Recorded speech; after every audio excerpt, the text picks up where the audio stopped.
Assalamualaikum warahmatullahi wabarakatuh. Magandang hapon sa lahat ng mga nandyan na dumadaan sa overpass ng EDSA. Magandang hapon sa mga nakasakay sa mga motorcycle riders. Mananawagan lang po ako sa lahat ng kapwa ko Pilipino, lalong-lalo na po ang aking mga kapwa-Muslim Bangsamoro.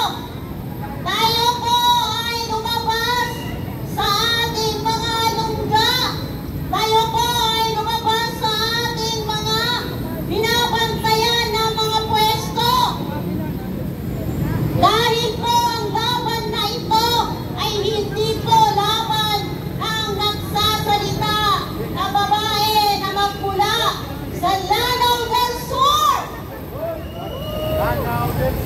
Tayo po ay pumarito hindi para magpasikat, kundi ilabas ang hinaing at reklamo ng pagdarambong ng kasalukuyan Bongbong Marcos na presidente na walang ginawa kundi mag-ikot, wala namang napapala.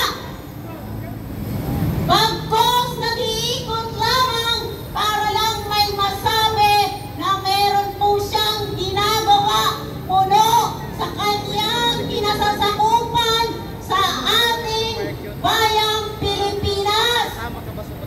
Sa mga kabataan po na hawak ng mga makakaliwang grupo, mananawagan lang din po ako, huwag po tayong magpagamit sa maling direksyon dahil kaya po kayo nag-aaral ay para sa inyong kinabukasan. Sa mga Katoliko, ako po ay Muslim, pero nandito para lumaban, ipaglaban ang mga motorcycle runners na sila ang pinaka-number 1 na tinatamaan sa bawat araw na nagbabaha ng matinding baha sa Pilipinas. Papayag ba kayo? Mga kapwa kong Pilipino, mananakay ng mga private vehicle, lumabas po kayo, hindi para maghasik ng lagim, hindi para gayahin ang Nepal, hindi para gayahin ang Indonesia, kundi magsalita at labanan ang number 1 na nagaganap na korupsyon sa ating bansa. Kapwa akong mga Pilipino na magaganda ang mga sasakyan, kayo ba ay nakaranas ng matinding paghirap dahil sa hindi kayo makauwi, dahil sa matinding rumaragas ang tubig. Dapat mag-isa at dapat damhin ang pigati ng kapwa Pilipino. Sa mga estudyante na mga nag-aaral, na alam ko na kayo ay nanonood at nakakakita ng mga post sa iba't ibang platform sa social media, maglabas kayo ng tunay na laban. Huwag kayo kumampi sa mga nagsasabi na mga katulad ng pamangkin ni Chris Aquino na magrarally sila na hindi anti-Marcos or hindi sila ang kanilang gusto ay pababain si Marcos, kundi suportahan. Ano pa ba ang ilalaban natin dito? Yan ang mga tinatawag na lutang. Ano pa ba ang Sa kanilang ilalaban yan. ng rally kung hindi mo gustong pababain ang pinuno ng pandarambang na flood control? Sino pa ba ang punong kriminal na nagpasimunong manumbalik ang korupsyon at pandarambong? Di ba si Marcos at si Romualdez? Dapat silang papanagutin. Sa aking mga kababayan, mapaano mang klaseng relihiyon ang inyong minamahal na sinasampahan, lumabas po kayo! Hindi para lang manood kayo sa mga social media. Kayo ang tunay na nakakaranas. Kaya ang panawagan po natin, ang tao, ang bayan, ngayon ay lumalaban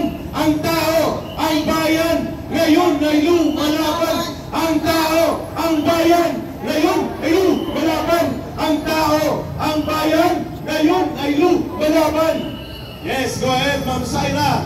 Malinaw ang mensahe na yun. Hindi pwedeng manahimik, hindi pwedeng magpulag-pulagan, sapagkat anuman ang drama ni Marcos, hindi mabubura ang katotohanan na nanumbalik at naging malala ang korupsyon at pandarambong dahil pasimuno mismo si Marcos at sila Romualdez at sila Saldico ay mga tirador at mga ngatay nila ng pondo. Walang Saldico at walang Martin Romualdez at walang mga Diskaya kung walang pulok at inutil na Marcos sa Malacanang. Tama. Ayan po, balikan ko po ang nanggaganap na korupsyon sa ating bansa. Patuloy po ba kayong magbubulag-bulagan? Hindi! Patuloy po ba kayong makakaranas ng kahirapan dulot ng pagnanakaw na namumuno sa ating bansa? Kundi si Bongbong Marcos! Lalaban ng taong bayan at sa darating na September 21 ay pupunuin at uukupahin ang konlansangan ng EDSA mula dito hanggang sa Campo Aguinaldo at kakagundong ang proses ng mamamayang Pilipino. Marcos Romualdez, resign! Resign now! Tayo ay manawagan. Kapag patuloy po tayong nagbibingi-bingihan, bahala kayong manunod! At hindi tayo papayag na hindi tayo maniningil at papawiin ang dinambong na kayamanan na pinagpapasasaan nila habang nagugutom at nalulunod sa kumunoy ng kahirapan ng ating bayan. Maraming salamat kay Ma'am Syra, ang tagapagsalita ng Muslim Women for Peace and Solidarity. Tawagin natin, Ma'am Syra, i-reserva ang iyong vocal cords sapagkat magdamagan ka pa sa September 21. Yes Walang po, uwian na. hindi po tayo aatras sa laban na ito. Itong laban na ito ay para sa mga kapwa kong Pilipino! Yes!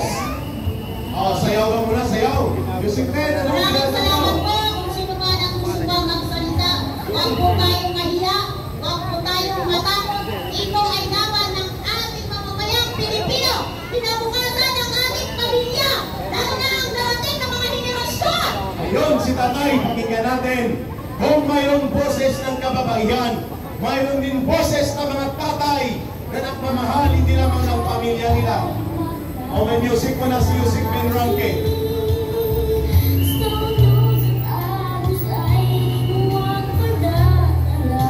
Parang maluwag-luwag kayo na, ano? Na-miss nyo ba ang music na yan? Music mo na, music. Iwagay-way ang kamay. Alalahanin ang kasaysayan. Na napalayas ang diktador ng tatay.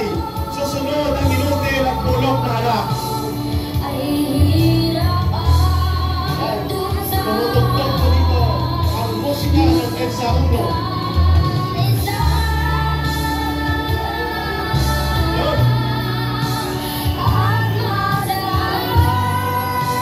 Nakakamiss ko ang ganitong mga historical song. Iwagayway ang ating panawagan, wakasan ang korupsyon. Papanagutin si Marcos at Romualdez.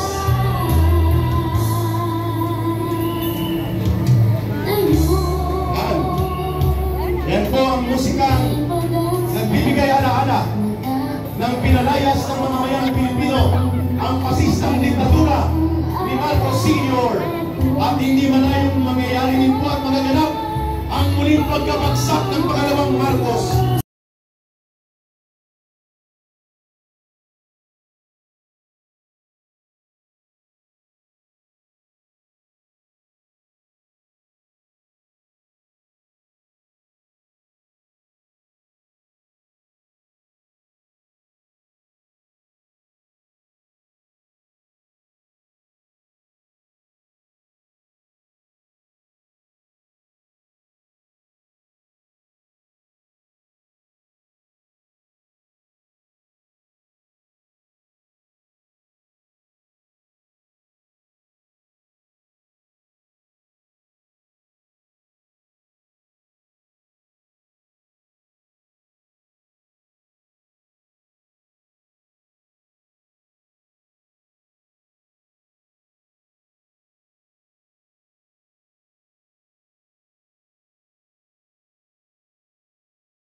mga kababayan, kababaihan, lahat ng sektor, apektado po ng pandarambong na ito na patuloy na pinapalala ng gobyerno ni Marcos. Kaya po ngayon sa Black Friday protest, ginugulitan natin ang mga alalahanin ng awiting nagpalayas sa diktadura ni Marcos.